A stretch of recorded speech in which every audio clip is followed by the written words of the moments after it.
वो जो बदनामे ज़माना झूठा आदमी इस वक्त जेल में है, उसने कहा कि जी वो जो है ना वो भिजवाया था कि जी 10 अरब रुपए ले लो, पनामा से पीछे हट जाओ। सो इसलिए ये जिनका तो एजेंडा है, जिनका काम ही है कि उनको डॉलर कमाने हैं दूसरे की बेइज्जती करके और घर बैठ के एक स्टोरी बना के उसके ऊपर फिर लहक लहक के चहक चहक के बात करके या ट्वीट्स करके उनका मसला हो सकता है। कोशिश करती हूँ कि मैं इस बिल को सादे अल्फाज में आप तक पहुँचा सकूँ ताकि आपको मालूम हो कि इस बिल में एक्चुअली है क्या। पहली बात यह है कि ये बिल क्यों लाया जा रहा है। तो इसकी बड़ी सिंपल वजह है कि जब भी हम जो इस वक्त लोगों की पगड़ियाँ उछालना, लोगों की बेइज्जती करना, लोगों के ऊपर झूठे इल्ज़ामात लगाना और उसके ऊपर या डॉलर कमाना और या उसके ऊपर सस्ती शोहरत हासिल करने की कोशिश करना, ना मुरहमीन को छोड़ना, ना घर की औरतों को छोड़ना और इल्ज़ामात लगाकर लहकते चहकते हंसते मुस्कुराते इल्ज़ाम लगाएं और उसके बाद आप घर जाके बैठ जाएं और उसके बाद वो शख्स और उसकी फैमिली जो है वो किस अजाब का शिकार होती है, ये सिर्फ वो लोग समझ सकते हैं। पहले तो ये एक कंसेंसस मौजूद है पूरे मुल्क के अंदर। जब भी हम भी बात करते रहे तो ये कंसेंसस तो मौजूद है कि यस, एक नए डेफेमेशन लॉ की अहमियत जो है वो उसका अंदाज़ा सबको है। एक नया डेफेमेशन लॉ आना चाहिए बिकॉज जो पहला 2002 का डेफेमेशन का जो एक्ट है वो माशाल्लाह इतना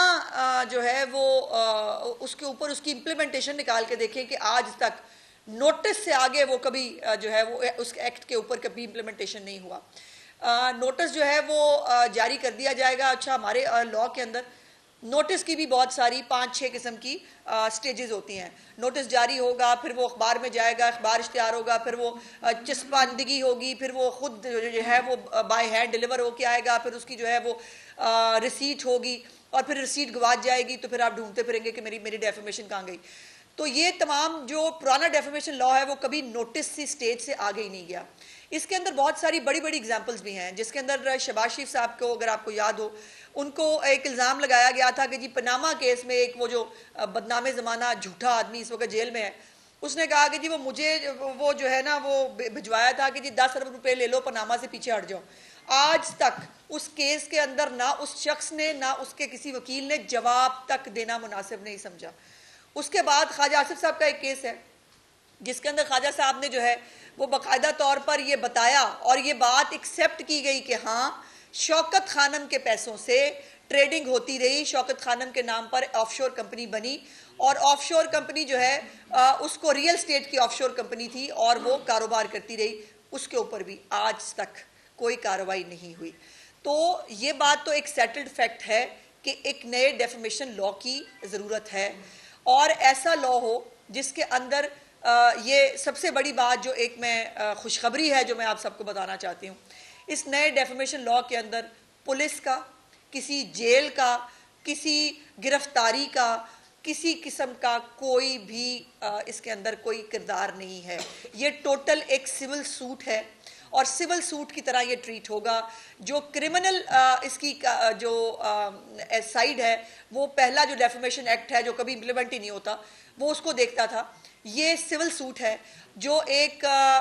ट्रिब्यूनल के ज़रिए जो है वो उसके अंदर जो अग्रीव्ड आदमी है, जो कंप्लेनेंट है, वो अपनी जो है वो लेके जाएगा गुजारिश। वो कहेगा कि जी मुझे ये मेरी हद तक हुई है, ये मेरे पर झूठा इल्ज़ाम लगाया गया है और उसके ऊपर जो है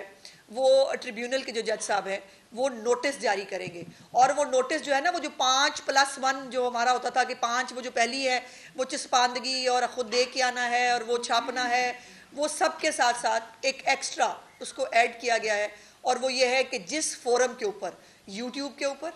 ट्विटर के ऊपर, फेसबुक के ऊपर, जिस भी मीडियम के ऊपर वहाँ पर ये ट्वीट की गई होगी, फेसबुक पोस्ट की गई होगी, कोई व्लॉग होगा, उसके ऊपर जो है ये नोटिस उनको उस मीडियम के ऊपर जो है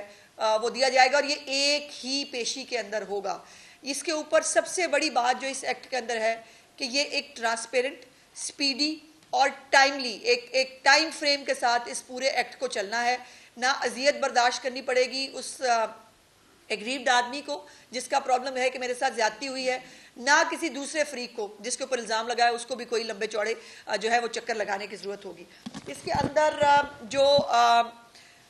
पहला जो पिछला लॉ था उसमें तो होता यह था कि जो है वो नोटिस हुआ तो अव्वल तो किसी ने जवाब ही नहीं देना, और अगर किसी ने जवाब दिया तो एक वकील साहब आएंगे, वो कहेंगे जी हाँ जी मैं आया हूँ जी, जरा नोटिस दिखा दे मुझे, कहाँ है, अच्छा जी अगली डेट के ऊपर मैं आऊँगा तो आके मैं आपको जो है वो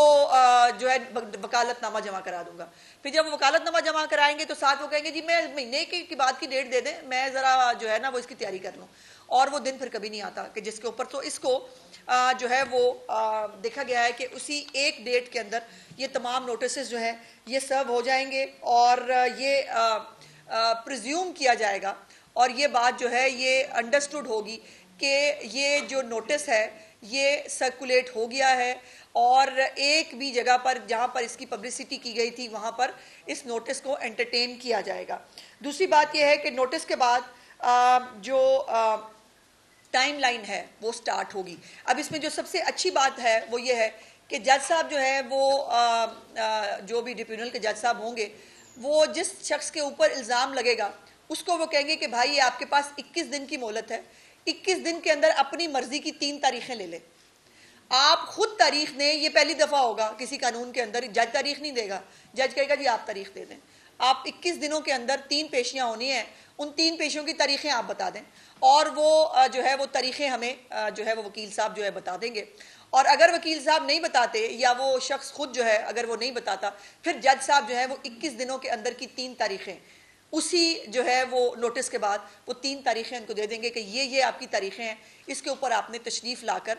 जो है वो आपने अपना जवाब जमा कराना है। और ये जवाब जो है ये जो पहला नोटिस है उसके ऊपर जो एग्रीव्ड आदमी का वकील है वो अपना हक़ दिफ़ाए मुकदमा, उसको कहते हैं लीगल ज़बान में, वो अपना हक़ दिफ़ाए मुकदमा अप्लाई करेगा कि जी मैं इसके अंदर अपने मुकदमे का दिफा करना चाहता हूँ। अगर कोई नहीं दिफा करना चाहता वो उसकी मर्जी होगी, और अगर कोई दिफा करना चाहता है तो वो कहेगा कि जी मैं हक़ दिफा मुकदमा मैं इसमें हासिल करना चाहता हूँ, जिसके बाद उसको फिर 3 डेट्स जो है वो उसको बतानी होंगी कि जी मैं ये 3 डेट्स दे रहा हूँ। 3 जो डेट्स हैं उसको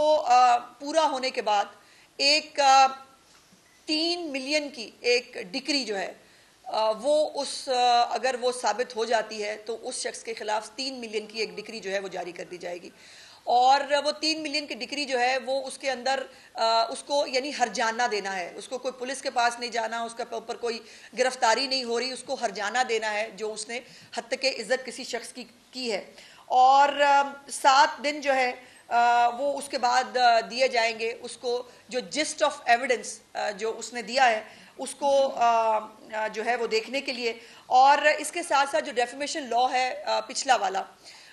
वो जो है वो क्रिमिनल साइड को देखेगा। अगर कोई समझता है कि नहीं जी मुझे इसकी क्रिमिनल साइड पे अप्लाई करना है वो उधर जा सकता है, लेकिन ये सिविल जो है वो नौयत के मुकदमात होंगे। फिर दूसरी बात ये है कि अगर मैं समझती हूँ कि जी मैं मेरी हद तक जो है वो ज़्यादा हुई है, मेरी तौहीन, मेरी फैमिली की तौहीन वो ज़्यादा हुई है, और मैं 3 मिलियन जो है वो मेरे लिए जस्टिफाइड नहीं है, फिर मुझे मौका दिया जाएगा कि मैं साबित करूं कि मेरी हद तक जो है वो जिस प्लेटफॉर्म के ऊपर हुई या जो हद तक मेरी की गई है वो उसको वो 3 मिलियन से ज़्यादा की जो है वो उस पर डैमेजेस जो है वो बनते हैं, फिर वो मुझे साबित करना होगा। फिर मैं उसके ऊपर कोर्ट के अंदर मैं अपने वकील साहब के ज़रिए जो है वो इसको जो है इसको आगे लेके चलूँगी। बहुत सारे मैंने जो चीज़ें देखी उसके अंदर एक मैं जो हमारी मुख्तलिफ ज़िम्मेदार हमारी सहाफ़ी बरादरी के लोग हैं उनका जो एक आधा मैंने वो देखा, वो तो खैर था ही कि ड्रैकोनियन है, वो मतलब ये हो गया, इजहार राय पे जो है पाबंदी लगा दी, लेकिन उसके ऊपर एक ऑब्जेक्शन जो किया गया वो ये था कि जी सब जुडिस मामलात पे जो हमें बोलने की इजाज़त नहीं होगी। तो सब जुडिस मामलात पे तो ऐसे भी बोलने की इजाज़त नहीं होती, पूरी दुनिया में भी कहीं नहीं होती, हमारे मुल्क में भी नहीं होती, और ये मुझे ही क्या ये खुद अदालतें जो हैं वो इसको मेक श्योर करती हैं कि सब जुडिस मामलात के ऊपर जो है वो बात नहीं हो सकती। तो इसके ऊपर सिर्फ एक ये एतराज़ जो है वो मुझे सुनने को मिला, इसका मतलब यह है कि बाकी तमाम बिल के ऊपर शायद कोई एतराज़ नहीं है। अच्छा, इसकी जो टोटल ड्यूरेशन है वो 180 डेज़ है, इस 180 डेज़ के अंदर इस पूरी प्रोसीडिंग्स को कंप्लीट होना है। और जो मैंने आपको पूरी टाइम ड्यूरेशन के साथ बताया जो 21 दिन की वो है, फिर पहले नोटिस हुआ है, ये तमाम 138 से 139 दिन बनते हैं। उसके बाद भी जज साहब के पास 30 दिन एक्स्ट्रा भी होंगे कि अगर वो एक्स्ट्रा दिन जो है उसके ऊपर किसी चीज़ के ऊपर वो करना चाहें तो वो कर सकते हैं। बहरहाल 180 डेज़ के अंदर अंदर उनको इस पूरी प्रोसीडिंग्स को जो है वो ख़त्म करना होगा। दूसरी बात ये है कि जो एक और एतराज़ इस हवाले से मुझे देखने को सुनने को मिला वो ये है कि जो कॉन्स्टिट्यूशनल ऑफिसेज हैं उनको जो है वो कोई लिबर्टी दी गई है। कॉन्स्टिट्यूशनल ऑफिसेज जो हैं उनको हाई कोर्ट के एक जज साहब जो है वो ट्रिब्यूनल की शक्ल इख्तियार करेंगे और अगर डेफिनेशन किसी कॉन्स्टिट्यूशनल ऑफिस की बाकायदा पूरी डेफिनेशन जो है वो दे दी गई है, उसके अंदर हमारे तमाम इदारों के जो है सरबराहान हैं वो हैं, उसके अंदर पीएम और सीएम हो सकते हैं, ये तमाम लोग, इनकी डेफिनेशन जो है वो लॉ के अंदर दी गई है। और उसके अंदर ये इतराज़ मुझे सुनने को मिला, मैं पहले इतराज़ पहले बता रही हूँ चूँकि आपको सवाल करने में आसानी हो। एतराज़ ये सुनने को मिला कि जी ये देखें ये जो है ये कुछ सेफ गार्ड किया जा रहा है ये वो। तो मैं गुजारिश ये करना चाहती हूँ कि पाकिस्तान के अंदर अभी भी जो मुरवजा कवानीन हैं उसके अंदर जो ट्रिब्यूनल्स होते हैं उनकी एक हद होती है। ख़ास तौर पर बैंकिंग लॉज जो है उसके अंदर भी एग्जांपल दे सकती हूँ आपको। बैंकिंग लॉज में भी अगर 10 करोड़ से ऊपर की कोई डिक्री है तो उसको फिर ट्रिब्यूनल के जज की बजाय हाई कोर्ट के जज साहब सुनते हैं।